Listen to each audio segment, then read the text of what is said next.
Okay, I just want to say welcome everybody to this panel discussion on the situation in Ukraine. My name is Linnea and I'm a part of Brännpunkt Europa, who's hosting this event. Brännpunkt Europa is a student-led organization in cooperation with SES and Stagger here at the university. And today we're going to have a very interesting and very present topic, the uprisings and the situation in Ukraine. And to our help, we have a panel here, which I'm going to introduce. We have Månson, a professor in sociology, and Oksana Shmulyar Green, also a sociologist, born and raised in Ukraine. And we have Ketevan Bolkvadze, who's a PhD student in political science. And also we have Dmitry Yarovi, who is also a master's student here and in international information. And I just want to welcome everybody and give them a warm welcome.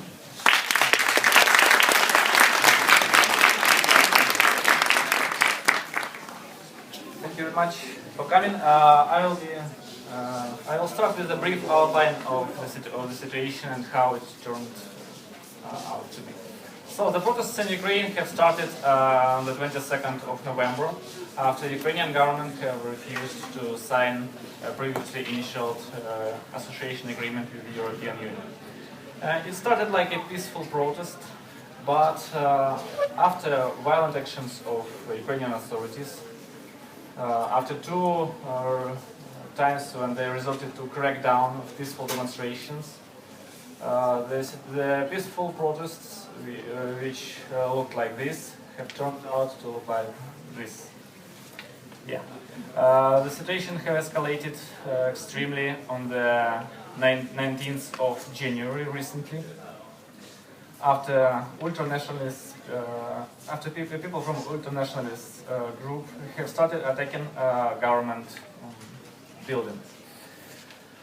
Well, and the focus in Ukrainian protests is now, which started at the label of Euromaidan, the label of urge to European integration, have been extremely shifted now.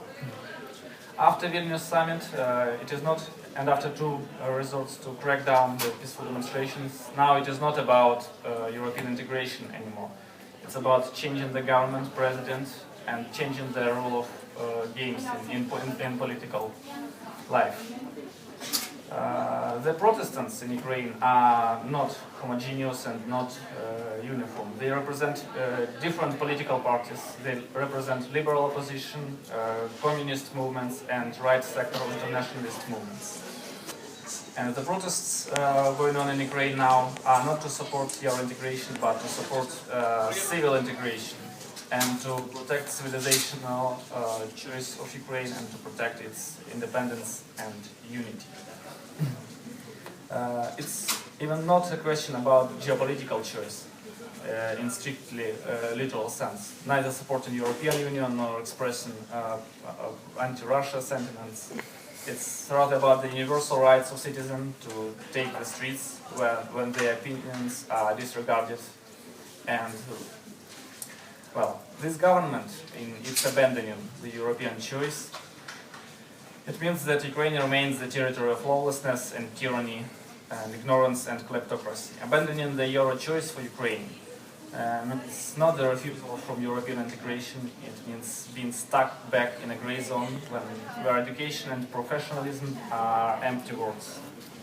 And the European Union flag in the protests does not represent a choice between the European Union and Russia, where it's competing argument for and against. The victory of Euromaidan and the events going on in Ukraine does not mean taking political power, but rather changing the rules and making Ukraine a more civilized country where people's opinions are being heard. And I think it will be mentioned by somebody other today as well, but unfortunately the skepticism within Ukrainian Protestants, the skepticism towards European diplomacy is growing. Because European diplomacy has proved itself very weak in providing sanctions, in providing any help to Ukrainian Protestants, but for just expressing support. Hello everybody, and I would like to continue on the point where Dmitro was developing his presentation, is that of course him as well as I am coming from Ukraine and from Kiev. We have been talking about our relatives, our friends, to all other Ukrainians that are right now very much worried and concerned and angry and disappointed all over the world. The thing is that when I was preparing my presentation, I was thinking about some key words. How should we understand Euromaidan? Is it pro-European or is it anti-Yanukovich?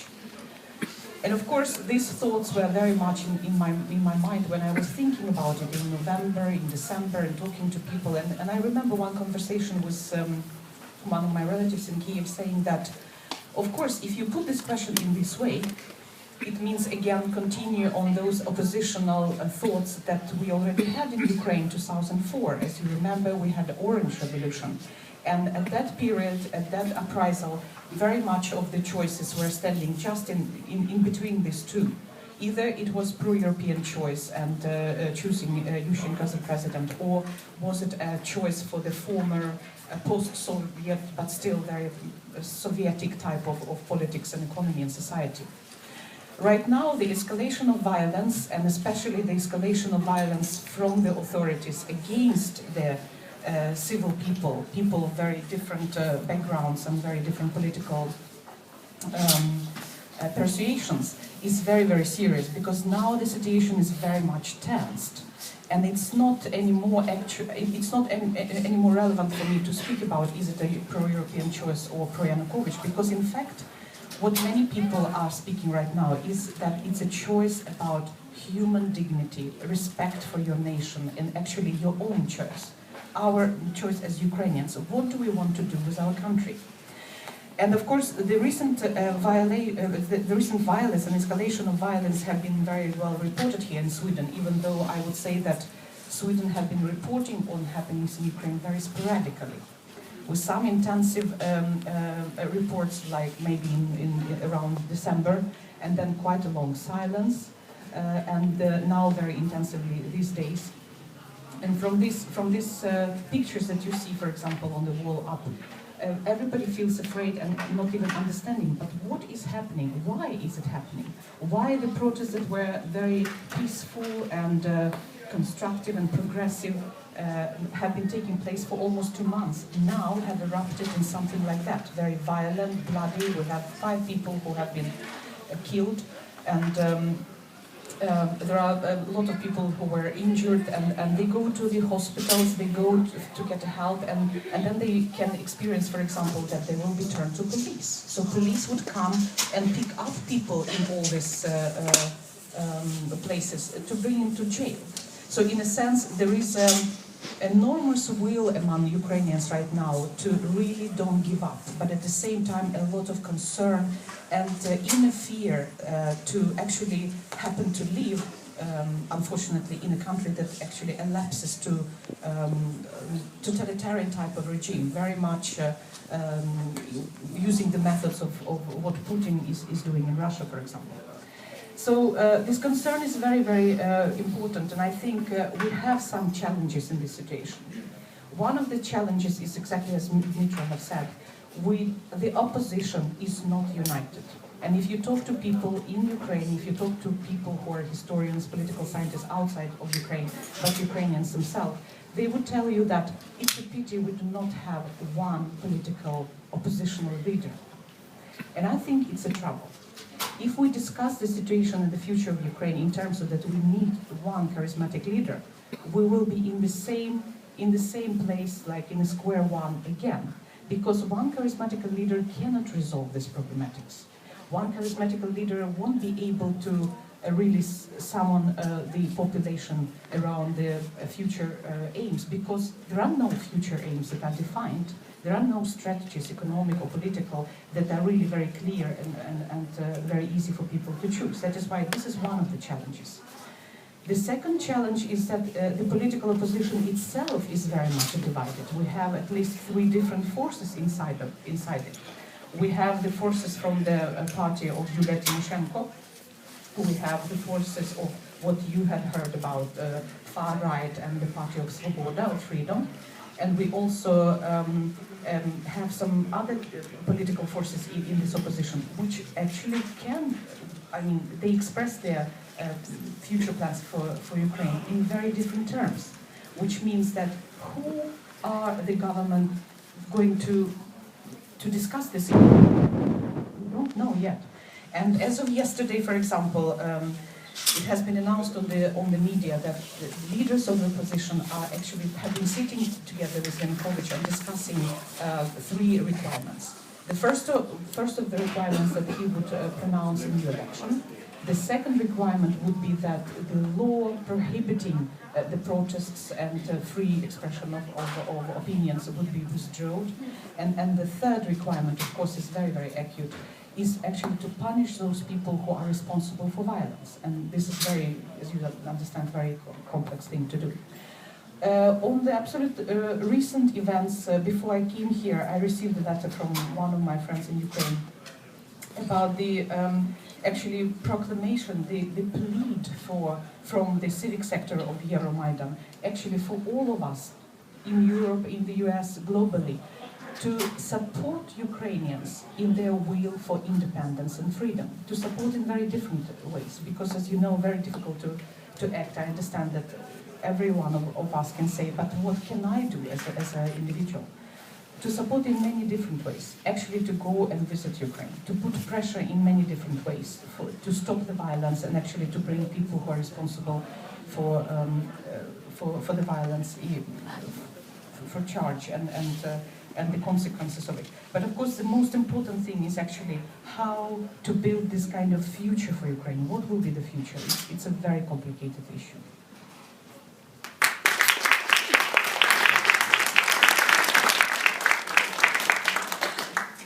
So I would also like to thank the organizers of this extremely timely panel discussion.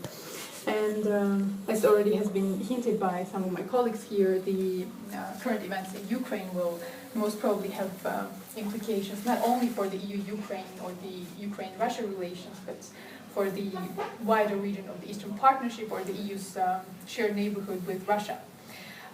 So in my very brief talk, I would like to zoom out a little bit from Ukraine and talk about this wider regional patterns of the EU's norm promotion in these countries. Since the introduction of the European neighborhood policy in 2004, later on the Eastern Partnership Initiative in 2009, which was incidentally promoted by Sweden and Poland, there have been very extensive debates about the EU's ability to transform its troubled neighborhood into a well-governed ring of friends. So on the one hand, there were scholars who were pointing to the fact that the golden carrot of membership was missing, which proved to be the major driver of compliance in the Central and Eastern Europe. And apart from that, the whole region was very much dominated by the so-called transitional, hybrid, and semi-authoritarian regimes, which most probably would be resistant towards the EU's democracy promotion agenda.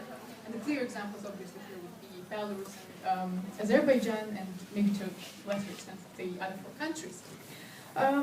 So the combination of these factors led a number of scholars to assume that the ENP was simply doomed to failure from the very beginning.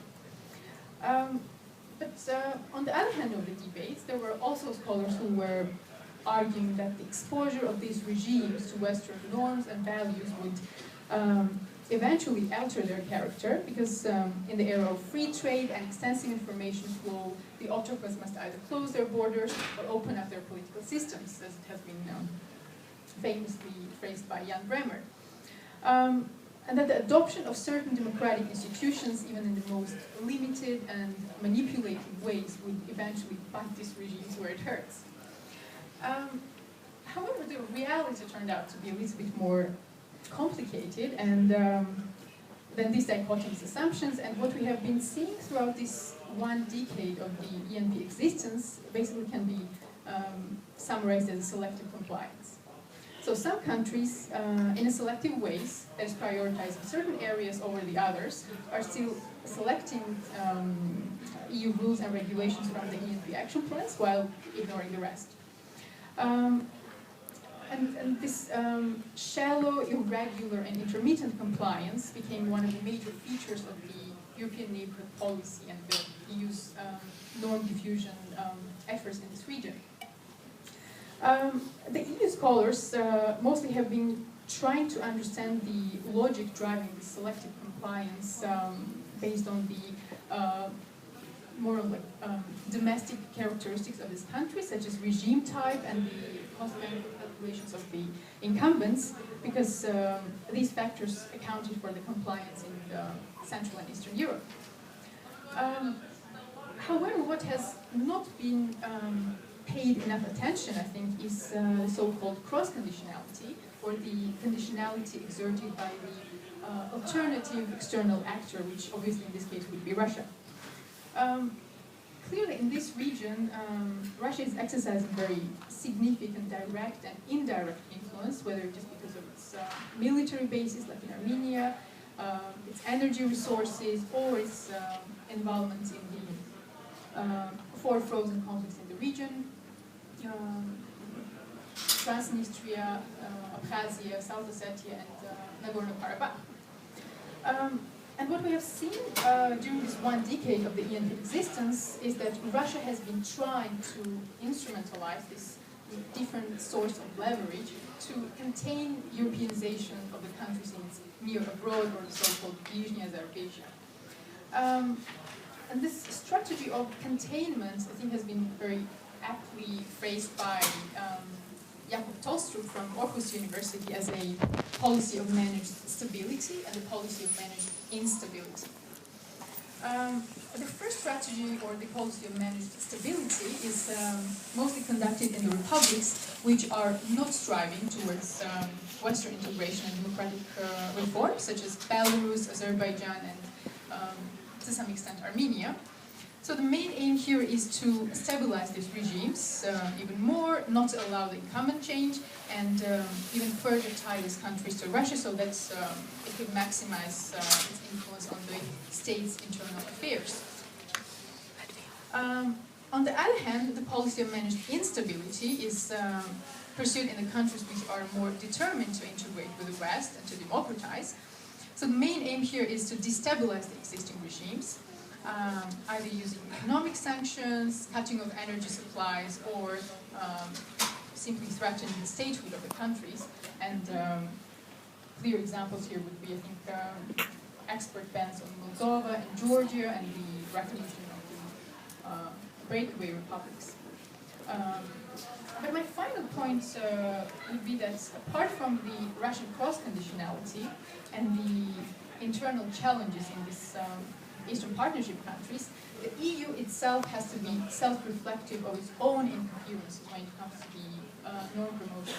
And one example, obviously, here would be its very harsh criticism towards Belarusian government, while in contrast to very mild approach to Azerbaijani government and the human rights violations in Azerbaijan, while both countries equally display the characteristics of the authoritarian rule. And this obviously undermines the image of the EU as a credible and coherent international actor. And this is also something that the Brussels officials should keep in mind while trying to diffuse their norms of European governance in the contested neighborhood. So to conclude, I think that three major points to take away would be that the compliance in these countries is selective, and it is challenged not only by the Russian cross-conditionality, but by Brussels' its own incoherences. Thank you.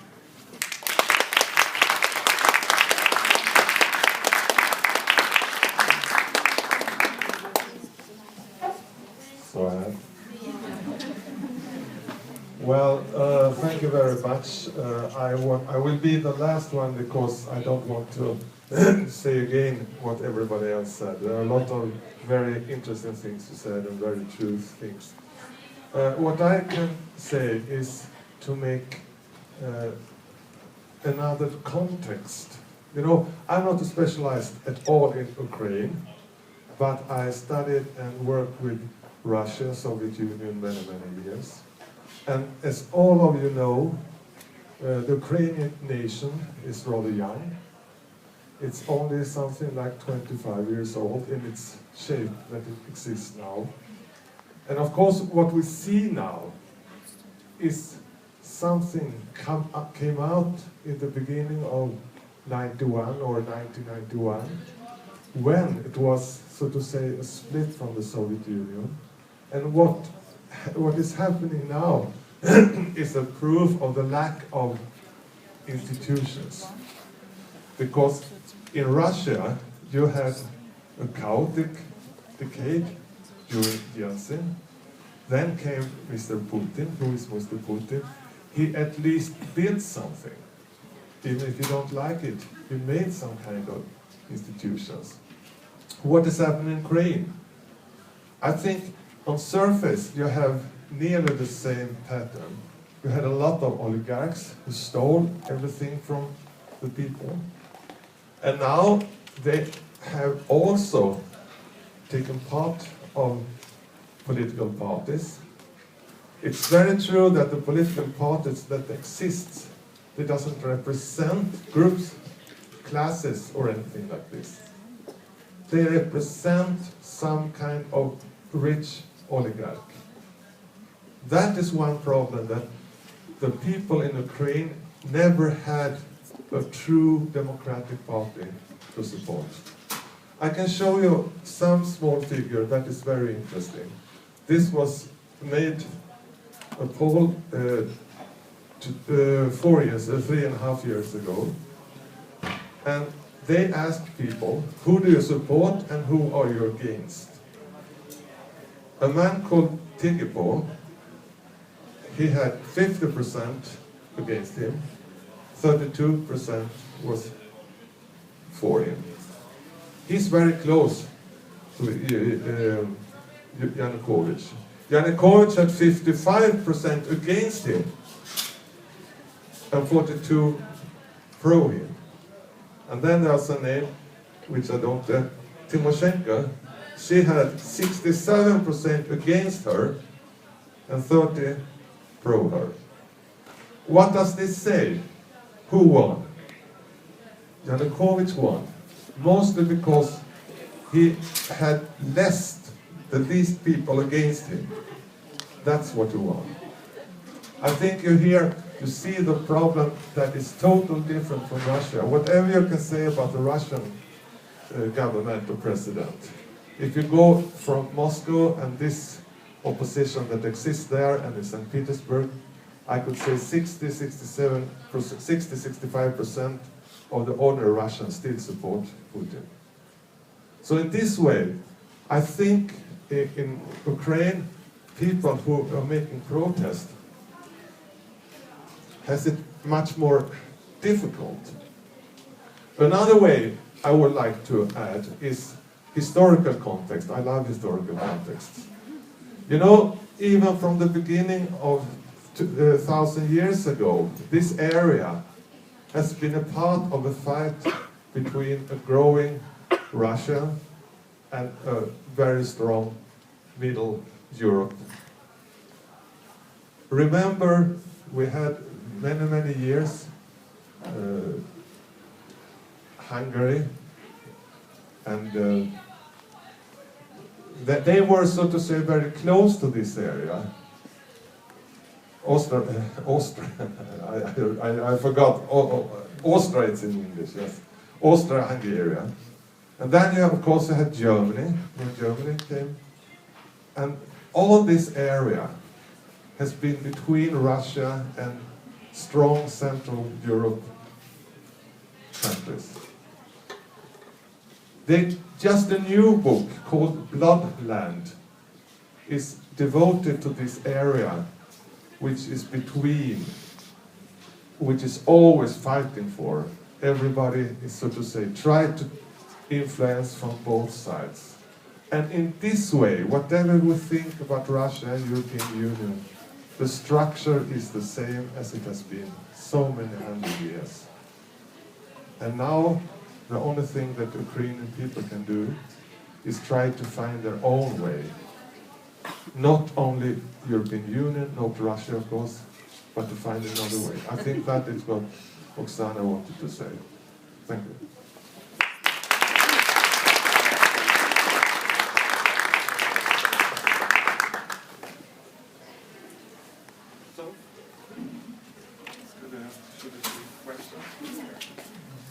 First, do you want to comment something on each other before we let in the audience, or? I think we'll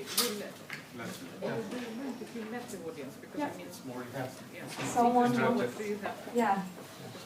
Someone wants to go first? Yeah.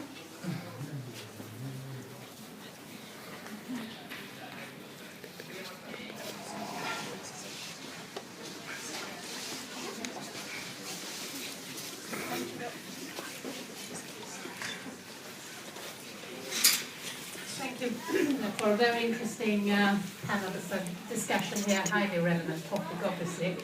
I'd actually like to return to the last point, and that is that Ukraine needs to find its own way. And I wonder if you could say something about that, because in a way this is about a conversation about being Ukrainian. What does that mean? Is it the European orientation? Is it the Russian orientation? And the suggestion that they shouldn't look either to Europe or Russia would mean they would have to look at themselves. But that's always something quite difficult when it comes to identity, because you tend to define who you are against some others. And you see this very clearly, I think, in the Ukrainian case. And I wonder if you could, all of you, actually elaborate on that problematique of, what is it that is shared within the community, which you can't define either against the Russians or the Europeans. I would like to, very, very short thing. To find your identity, you have to go to something that is not you. You can't find it in space, so to say.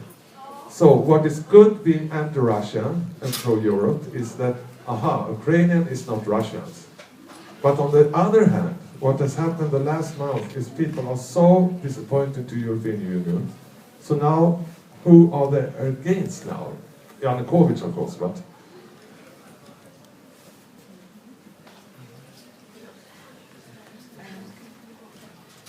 It's a very relevant question that you pose, because in fact, probably I would oppose a little bit to what Per says, that it would be common to say that Ukrainian nation is very young, it's only 21 years old, but I wouldn't say so. If you read the Ukrainian literature, if you think about the 18th century, if you think about the only few months but still independently existing Ukraine in 1918, after the revolution. And of course, when we're looking for our identity, on the one hand, you want to put something against what we are not, and probably quite a lot of people, at least half of the population, would say that we are not Russians. But it's not enough. You need to find some other kind of roots. What unites us together? Obviously, we cannot be united by the idea of a common territory, because as you understand, historically, the territory of Ukraine has been belonging to so many different empires. It has been really turned in different parts and ideologically and even I mean nation-wise, like spiritually, even religiously, we are divided into more or less. But the thing is that right now, in the recent coverage from mass media about the protest and this escalation of violence, we can actually pick up one very unfortunate development.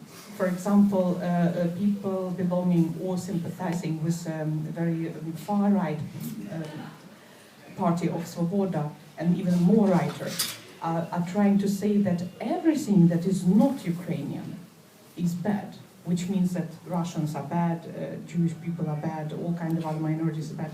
And I don't think that this is a development I want to see as a Ukrainian. At least from the 1991, when I was still a student at the university and was listening on the loud radio, walking the streets of the same place, Maidan, Krishatik, that Ukraine became independent, I thought, wow, this is wonderful, because I always had this cosmopolitan feeling about Ukraine. It doesn't have to be something pro or against. It has to find its own identity, but still have the values of, at least human values of dignity and freedom and freedom of speech, and even if it's very cliche to say, but also democratic values. This is, I think, that people have been missing so much for such a long time.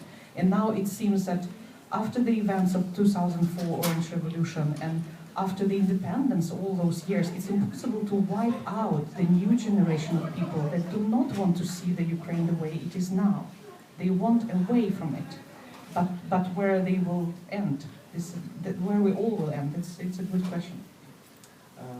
Yeah, actually there is also a problem with far-right opposition because, well, Ukrainian nation, the people of Ukraine are not, is not homogeneous, and people in the East do not share a lot of historic views with Western Ukrainians towards historical events. And ultranationalist ideology is as much totalitarian as our current regime. So, of course, the basis for uniting Ukraine as a nation should be not ethnic nationalism, but only civil nationalism.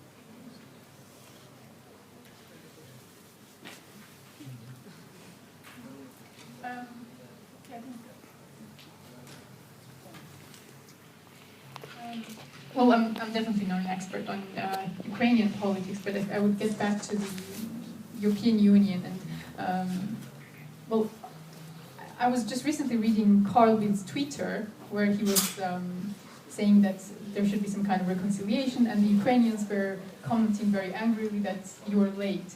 But I wasn't quite sure what were the expectations from Ukrainians. What could either Sweden or the European Union do in this?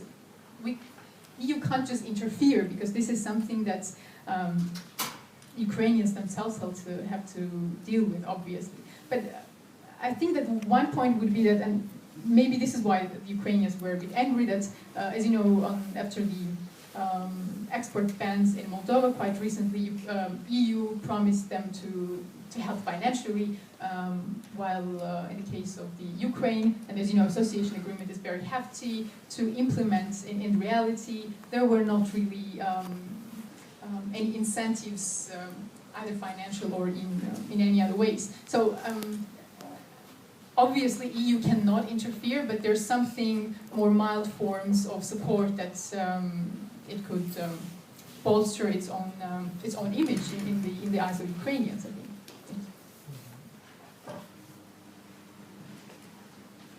Anyone else wants to ask a question? Yes, I agree that Ukraine is not a young nation, it's a very old nation. And if you know, or maybe not know, Ukraine gets the first constitution in Europe. And I don't think what is happening now is something new for Ukraine, because every time Ukrainian people mentality is like to sit in my own house and have it cozy and nice.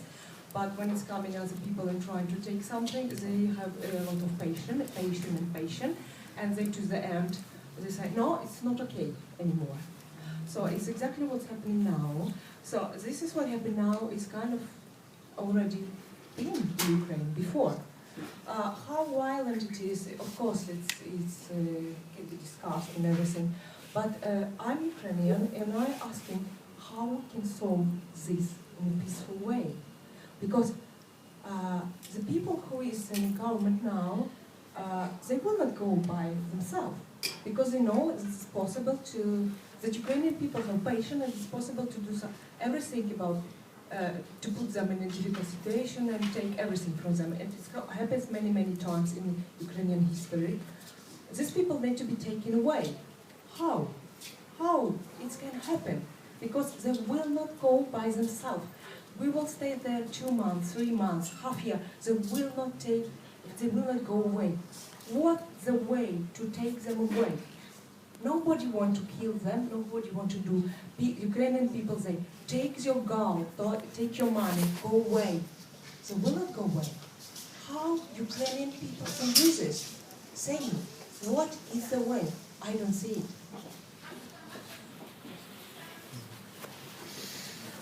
Well, it's difficult to answer this question. If I could answer it, I probably be one of the Ukrainian politicians. Yeah, but I am not. fortunately or not unfortunately. I would say that the main task now is to drive people away from the street, of course.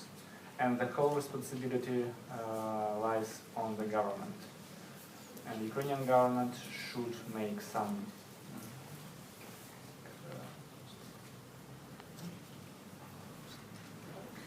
should step back in some way. But well, they are having negotiations with the opposition leaders now, but the government is not like doing any steps to ensure to guarantee the safety. So it's deaf corner now.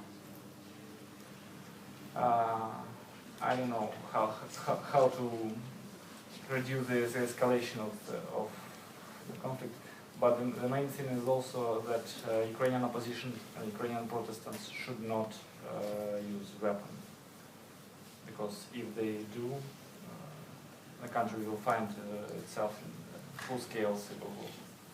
So in no occasion they should resort to it. I would thank you very much for this comment. I really agree with you that this is one of our major challenges right now, to understand how to resolve this conflict without happening in the situation of Syria, in the situation of Afghanistan, in all those forgotten territories of the world and countries that are really fighting, and nobody seems to care, so to say, and people are dying every day. So in a sense, many people whom I talk to in Ukraine, they say that I hope that we're so clever, I mean that we are kind of clever enough not to let the situation to be that way, that the killings will be normality, and that and then just people just try to hide themselves as much as they can. What many people say on the streets as well is that they don't support this violent development, but what they say that there is no other way. And in a sense, it's like a trigger of the situation, that you have to act somehow. And I suppose the best way would be actually to put pressure on the Ukrainian government from all possible ways, from the civil society ways, both in Ukraine and outside, and from the European Union and from all other international economic and political forces. Because, I mean, this government, even if they are strong, so to say, because they are supported very much by Putin, I'm sure about it, and they are supported by one part of oligarchs. Not all oligarchs are actually pro-Yanukovych. It's very important to underline. And to put as much pressure as possible in the terms that they are not that strong, as they are not able to crack. It will be possible to crack them if it will be peaceful negotiations, if, for example, the opposition will finally find some kind of strategy forward. Because this is what I'm saying, and Para was commenting on that again. I mean, what then, if we actually get this wonderful situation that there will be re-election, what happens then? What is our future then? How we will build our economy, our politics, our relations with the European Union, with our neighbors, with Poland, with Moldova, with many other countries? It's like so many unresolved issues, and I don't think that violence is a way.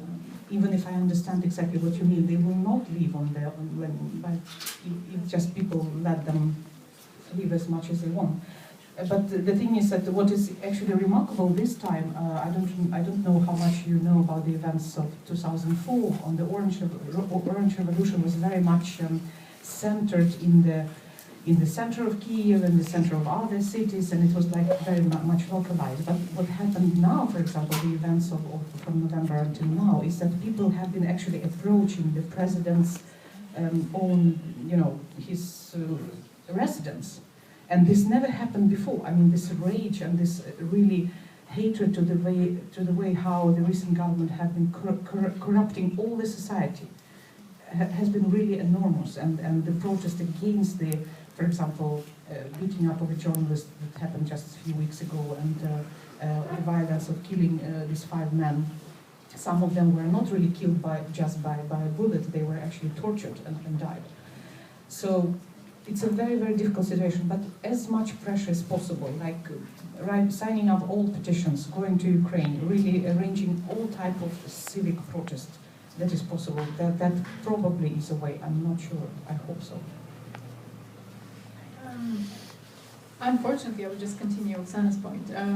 There's downside to putting also too much pressure, because this might isolate the government, and I think this is exactly the scenario that we have been seeing in Lukashenko Belarus, because too much pressure, negative conditionality, either whether it's from IMF, EU, US, can actually have some negative effect, some downside, and it will be just locked in, and we will not. Maybe sometimes this mild rapprochement could be also solution, but yeah, this is a very tricky question. So it's very difficult to say what is really solution. Yeah, I agree with. Sorry, I agree with you too. You said I am Ukrainian. That means you have identity as a Ukrainian, and I think that is very important that people say I'm Ukrainian.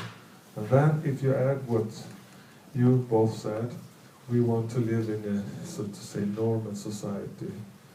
I think that is a very, very good start to try to broaden this kind of collective identity, so to say. What I meant was that the state, the Ukrainian state, is rather new. The Ukrainian nation has existed in maybe a lot of 100 years. So, what are we going to do here? Do you think that it's possible in Sweden, in Europe, to have demonstrations? The problem is, who are we for? It seems that we are pro all these nice things, but there exists also some ugly things. And as far as I know, which makes the situation rather complicated, is who rules, who has the power. It's not only the president, it's a group of very rich oligarchs. Maybe, now I swear in the church, maybe Ukraine needs a Putin. This was a provocation.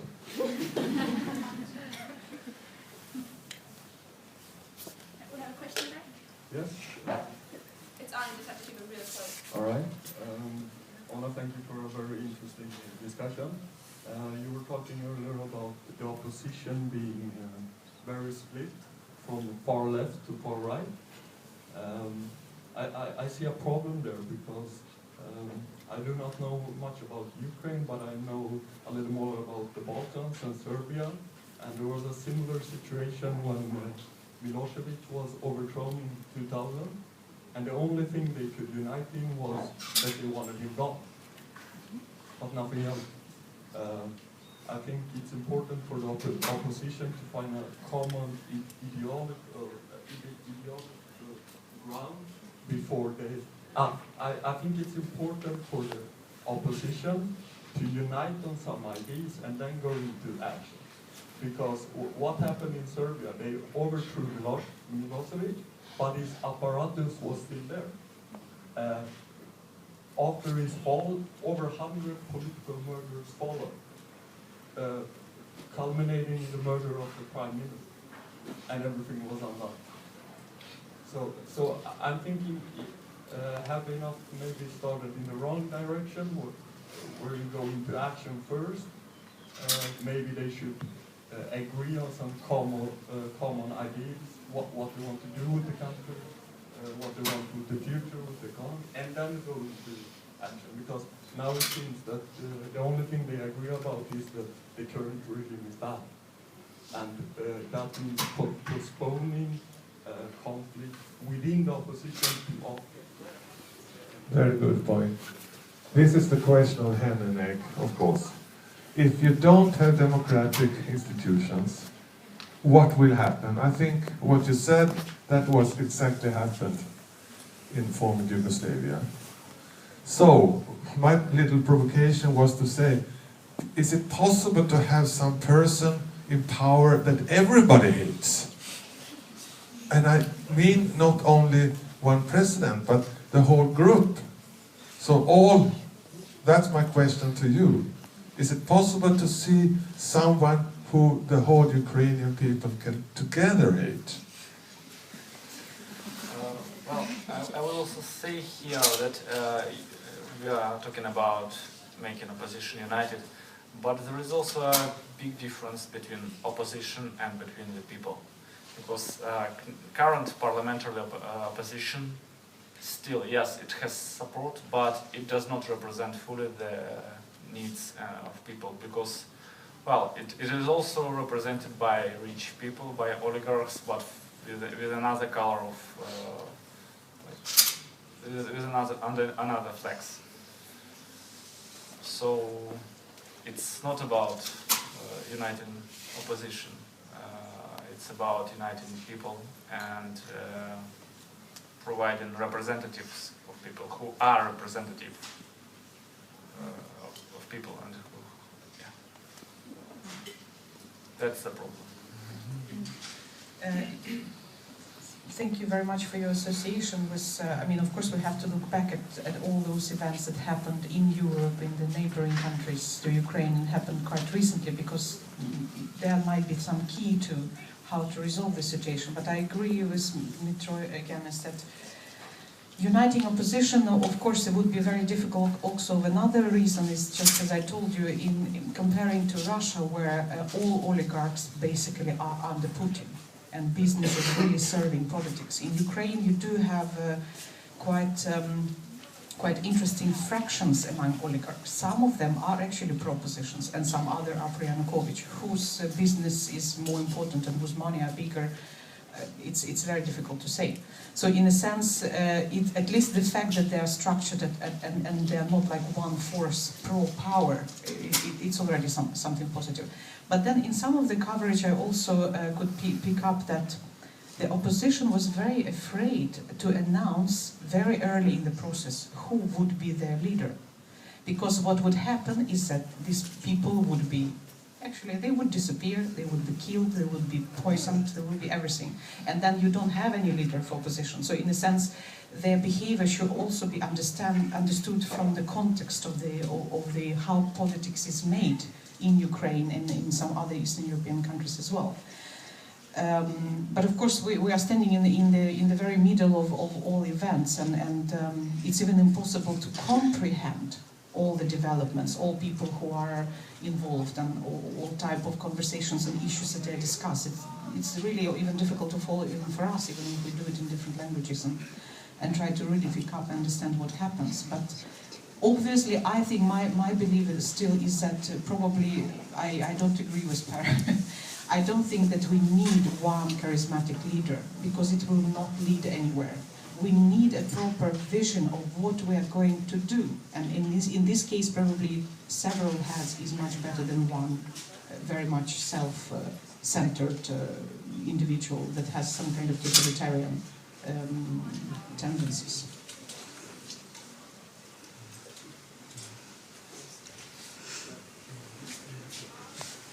Yes, hello, my name is Andriy, and I'm from Ukraine. The thing I want to talk about is the thing that we usually, well, don't talk a lot in Ukraine, but this split in the society, it's also quite clear geographically. West is pro-European, East is pro-Russian. And I don't want to talk good or bad it is, but there might be a scenario in which Ukraine just splits.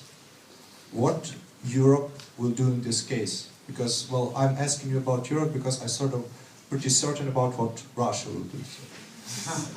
What will Russia do? You're sure of what Russia will do? Yes. What will they do? They will go and protect Ukrainian independence and unity. Of course, because they took this responsibility when Ukraine was giving up nuclear weapons in the early 90s. So we held this treaty with Russia and United States, but the states are really far away. So I may suggest, I'm not a big expert in European policy, but I suggest that Europe will do nothing. Because Europe, European Union, Germany and other countries, they are on a guess hook of Russia. And they will not do anything to spoil the relations with Russia. So there is well, Ukrainians who don't want to live under the protectorate of Russia should not like hope that European Union or USA will come and save them. It's not gonna happen. If you go back and look at maps some 100 years ago, you see that the west of Ukraine belongs to Poland, Lithuania, parts of East Germany. Of course you have, so to say, a belonging to Middle Europe, I hope. The east part, I don't know exactly where the border was before Khrushchev gave Crimea away. Do you know?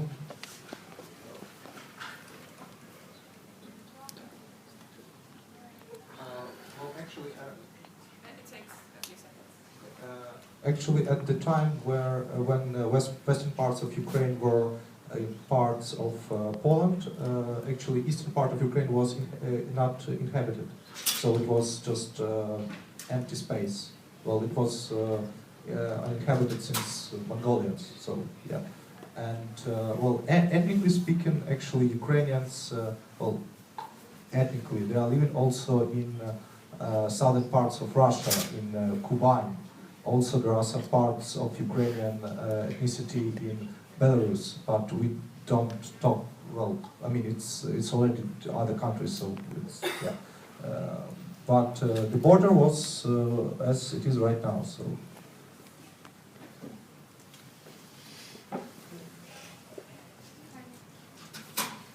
Last question.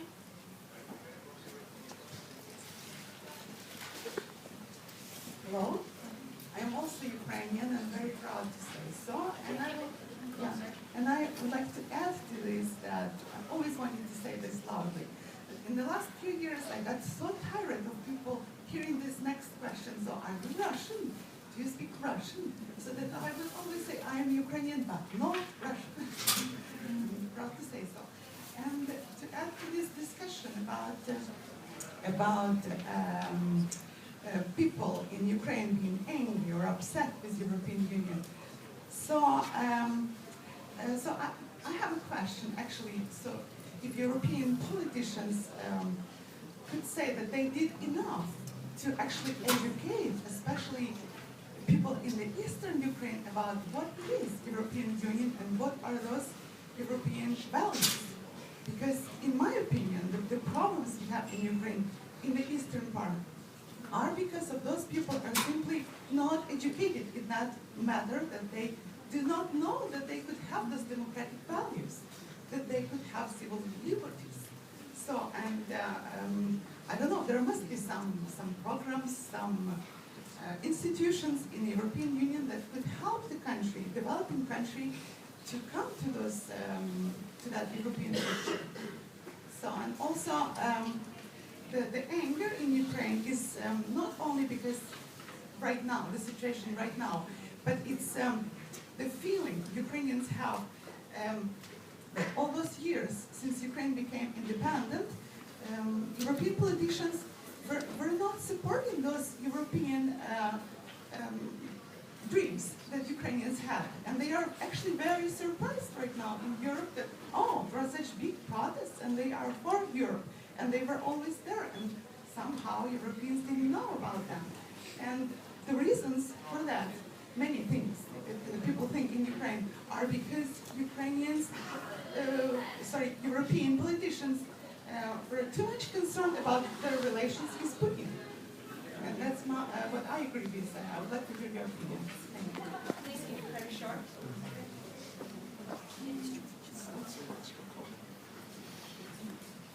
Well, I would say that about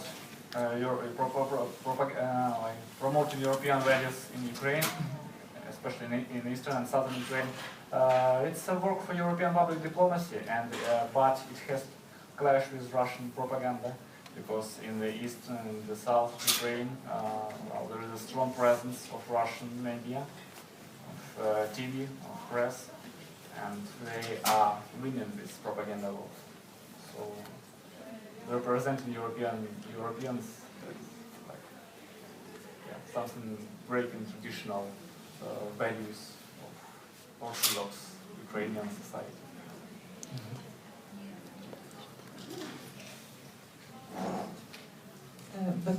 I actually would agree with you about have Europe in general done enough.